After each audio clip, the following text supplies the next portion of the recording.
A informação contábil e financeira tem algumas características e são elas que você vai aprender nesta aula.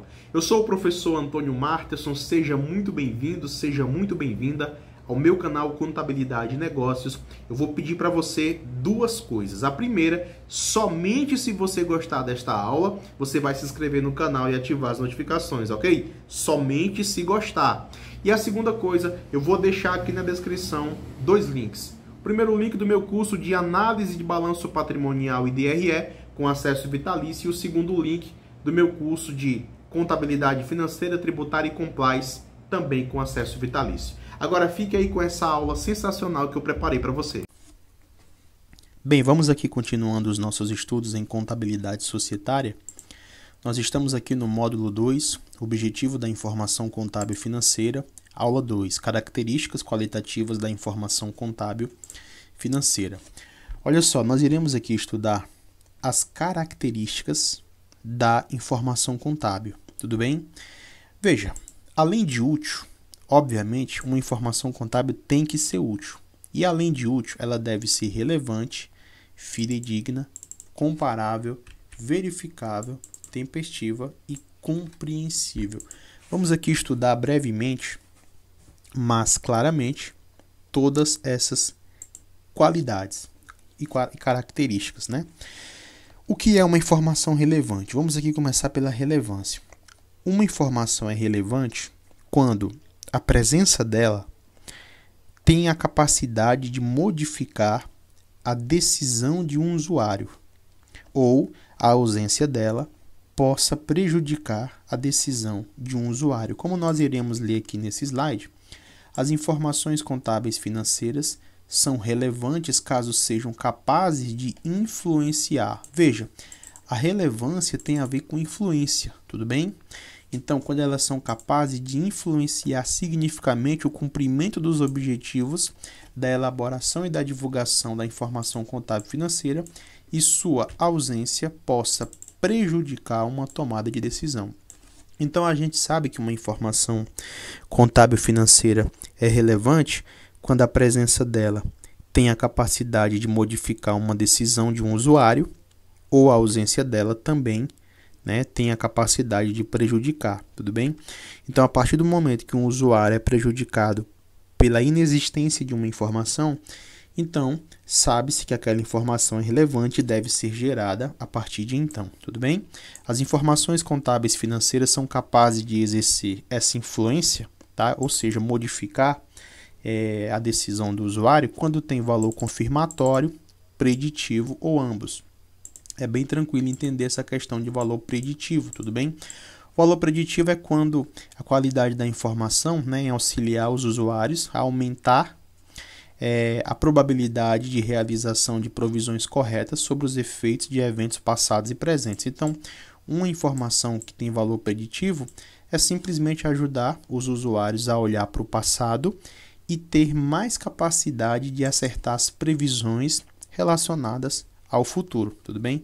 Então, quando o usuário olha para o balanço patrimonial e vê informações sobre contas a receber, ele tem uma certa previsão, tá certo? De quanto a empresa vai receber de fato. Então, nada mais é do que uma informação que ajuda o usuário a prever algumas coisas no futuro, tá bom? E também valor confirmatório, tudo bem? Utilizada para retroalimentar, ou seja, servir de feedback para avaliações prévias, confirmar ou alterar as avaliações passadas. É quando o usuário ele vai fazer, por exemplo, um cálculo de valuation de uma empresa e ele utiliza aquelas informações já existentes para iniciar a sua análise. Ele inicia a sua análise a partir daquelas informações que já existem. Se aquelas informações que já existem servirem de base para aquele usuário, então nós temos aí uma informação relevante, tudo bem? Veja, a informação ela pode ser capaz de influenciar e obviamente ser relevante, mesmo se alguns usuários decidirem não a considerar ou já estiverem cientes dela, tudo bem? Então, para ser relevante, não precisa que todos os usuários necessitem dela, tá? Mas ela tem que ter a capacidade de influenciar os tomadores de decisão, tudo bem? Não precisa influenciar todos, se influenciar um usuário, ela já é relevante, tudo bem? Nós temos também uma representação fidedigna, que é a segunda característica aqui da informação contábil, tá certo? Então nós iremos aqui estudar o que significa, tá? Veja, para ser útil como informação contábil, a informação deve corresponder à representação fidedigna dos fenômenos econômicos e outros que se pretenda representar, tá certo? Olha aqui, ó. A representação fidedigna é alcançada quando a representação do fenômeno é completa, neutra e livre de erro. Então nós temos aqui 3 características de uma informação fidedigna. Ela é completa, ou seja, a informação não é colocada pela metade, tá certo? Ela é neutra, ou seja, é livre de viés interpretativo, e também ela é livre de erro material, tá certo? Ela não pode ter um cálculo errado, não pode ter um nome de uma conta errada, porque se tiver um cálculo ou o nome de uma conta errada, então nós temos aí um erro material que vai atrapalhar a análise, tá? Vamos imaginar que a empresa tem um estoque de 50 milhões e um contas a receber de 10 milhões. Aí de repente acontece uma troca ali, um erro. Tá? O estoque é considerado de 20 milhões e contas a receber a 50 milhões. E aí um erro grave, e essa informação ela já não é fidedigna, tá bom? Vamos imaginar que o contas a pagar é de 5 milhões e foi colocado lá por um erro 3 milhões. Tudo bem? Um erro gravíssimo, e essa informação está completamente comprometida. Tudo bem? Ela não é fidedigna, ela também não é mais útil, tá certo? Vamos aqui um exemplo. Digamos, né, que o preço de um produto que a empresa comercializa tenha caído drasticamente no mercado, a ponto de não conseguir recuperar os investimentos que foram feitos para sua produção. Tá? Isso aqui é um exemplo. Beleza? Caso o gestor quisesse, ele poderia evitar, né, divulgar toda essa informação manipulando a perda e fazendo projeções fora da realidade econômica. Perceba que aqui nós não temos uma informação com erro material, e sim uma informação que não é mais neutra. Tá? Uma informação neutra é uma informação que é livre de todo viés. Neste caso aqui, o preço desse produto ele subiu, tudo bem, e o gestor na verdade o preço não subiu, né? O preço de um produto que a empresa produz, ele caiu. Ou seja, o investimento que ela gastou, que ela teve com aquele produto, ele vai ficar comprometido, vai demorar muito, tá certo? Ela recuperar aquele valor. O gestor não quer divulgar, tudo bem? Ele não quer divulgar, então essa informação ela está sendo prejudicada pelo viés do gestor, tudo bem? Isso é o que podemos chamar de representação não fidedigna, portanto é uma informação relevante, tudo bem? Ela é relevante, mas não é fidedigna. Contudo, se não for divulgada de forma correta, não será uma informação confiável, podendo distorcer a realidade das demonstrações. Então, a empresa gastou muito, produziu um produto, mas aquele produto teve seu preço caído no mercado. O gestor tem 2 opções, ou esconder ou mostrar. Se ele mostrar a verdade, ele vai ser criticado, vão dizer que ele não fez a pesquisa correta, não fez uma estratégia correta, não pesquisou, não preveu isso, tudo bem?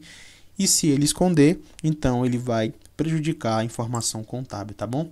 E nós temos também a comparabilidade. A informação contábil e financeira precisa ser comparável.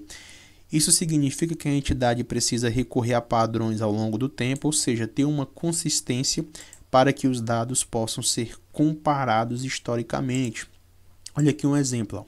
Uma simples mudança no critério de estimativa de vida útil de um ativo imobilizado dificulta a comparação de desempenho da entidade, né, pois foram utilizados parâmetros diferentes para a mensuração. Então vamos imaginar que uma empresa em 2021 ela utiliza alguns critérios para mensurar alguns valores. Em 2022 ela utiliza outros critérios. Em 2023 ela utiliza outros critérios. Veja, são 3 critérios diferentes. Tá? Não tem como fazer uma comparação. Não tem como, por exemplo, comparar a depreciação de 21, 22 e 23. Por quê? Porque são 3 critérios de depreciação diferentes. Tá certo? Vamos imaginar que a empresa em 2020 tem um critério para provisão para devedores duvidosos, em 2022 tem outro. Fica difícil saber se, por exemplo, fazer uma análise no tempo, uma análise vertical, tudo bem? Por exemplo, uma análise horizontal, né? Na verdade é a horizontal que a gente faz no tempo. Por quê? Porque são critérios diferentes. Então é bom sempre manter os mesmos critérios padronizados ao longo do tempo para que as informações sejam comparadas, tá bom? Veja, a comparabilidade não é uma qualidade do item individual de informação, mas antes a qualidade da relação entre dois ou mais itens de informação. Veja, a informação sobre a situação patrimonial da entidade, o desempenho, os fluxos de caixa, a conformidade com os orçamentos aprovados ou com outra legislação relevante, ou com os demais regulamentos relacionados à captação e à utilização dos recursos, o desempenho da prestação de serviço e os seus planos futuros é necessário para fins de prestação de contas e responsabilização e tomada de decisão. Então, tudo isso aqui, por exemplo, são exemplos, tudo bem, que a empresa precisa manter os mesmos critérios para saber como é que está o desempenho ao longo do tempo, tudo bem? Os mesmos critérios de fluxo de caixa, tudo bem? Os mesmos critérios de orçamentos, os mesmos critérios de compliance com a legislação, tudo bem? Os mesmos critérios de captação de recursos, tá certo? Tem que ter essa comparabilidade para que um período seja comparado com outro período e alguém possa ser cobrado para né, quando essa comparação acontecer, deve-se chegar à conclusão se a empresa está evoluindo ou regredindo, tudo bem? Veja, é importante diferenciar a comparabilidade da uniformidade. O fato de a informação ter que ser comparável não significa dizer que a entidade não possa alterar o padrão. É aqui que está. Ela pode alterar o padrão. Tudo bem? Pois a gestão pode identificar, por exemplo, que o padrão utilizado não reflete a melhor representação da realidade econômica da empresa e por isso precisa ser alterado e, portanto, não há impedimento para isso. Então, o padrão ele pode ser alterado, mas tem que ser avisado. Tudo bem? Não pode simplesmente alterar aleatoriamente e não colocar uma nota explicativa, tá certo? Quando for alterar, todos têm que estar cientes, tá bom? E os padrões que eram utilizados anteriormente precisam também ter o seu histórico guardado, beleza? Vamos aqui ver a verificabilidade, tá bom?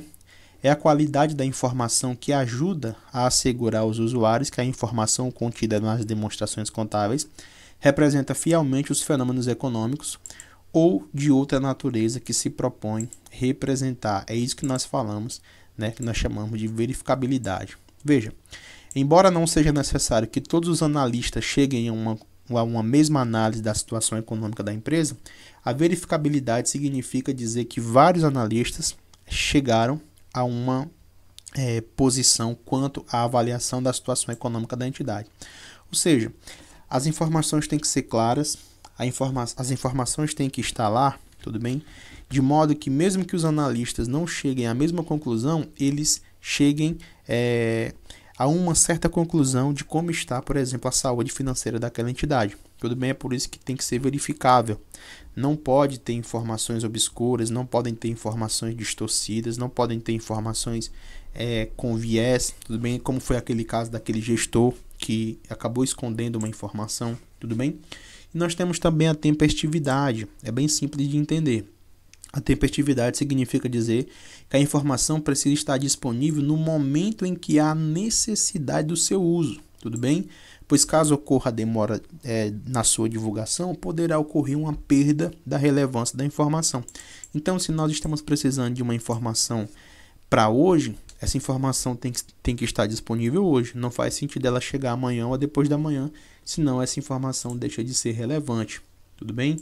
Então, tudo isso nós temos que entender. E a compreensibilidade, que é a última característica da informação contábil. Veja, significa dizer que as informações divulgadas nas demonstrações precisam ser prontamente entendidas pelos usuários. Veja, observe que uma informação apenas pode ser útil se for compreendida pelo usuário. Isso aqui é meio óbvio, né? Não faz sentido colocar uma informação útil com uma linguagem extremamente difícil, tá? Mas olha o texto amarelo, ó.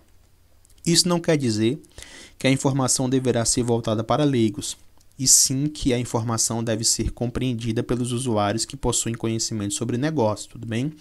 Portanto, entende-se que a compreensibilidade significa que a informação deve ser clara e objetiva. Então, as demonstrações contábeis não podem ter uma linguagem extremamente difícil, mas também não deve ter uma linguagem extremamente simplista. Não é para todo mundo entender, mas também não é só para doutores em contabilidade entender, tudo bem? Tem que ter uma informação com uma linguagem clara e acessível a todos os interessados, tudo bem? Repito, não significa que tem que ter uma linguagem simplista onde todo mundo vai entender, qualquer um vai entender, tá? Tem que ter o mínimo conhecimento sobre contabilidade. Qualquer dúvida, mande sua pergunta.